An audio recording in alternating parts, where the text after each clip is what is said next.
Or at what rate do you anticipate the tax levy growing if you do win this election take the mayor's office for the city of La Crosse? Thank you, Matt.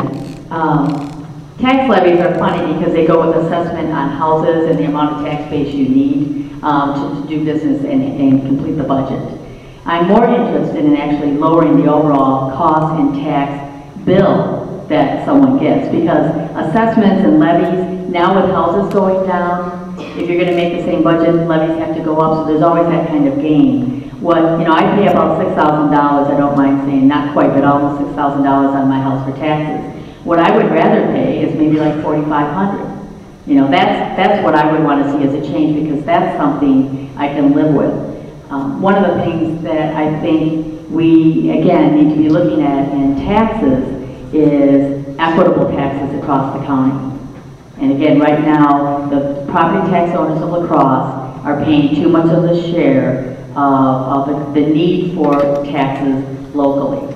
So I'm more interested because, again, assessments and levies and stuff like that change. And you can actually go down on a levy, but if assessments go up, you're paying more. So you don't want to get caught in that game. So hopefully that explains.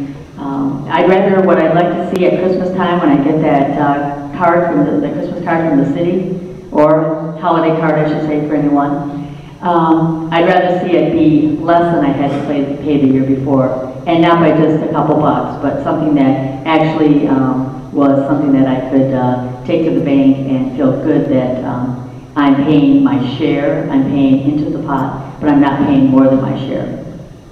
So now I get to ask Mr. Harder a question. Mr. Harder, there's been some discussion lately, and one of the areas that I feel that, as a leader, you have to make difficult decisions. You have to work with all sorts of situations, and you can't always tell the public everything. You can't always side with one person or another. You really, as a leader, have to be somewhat neutral. And one of the questions I would like to ask, and I actually see your dad back there, so he probably knows the answer to this question if you don't, but in the Harder business, what's the policy for people who don't pay their bills?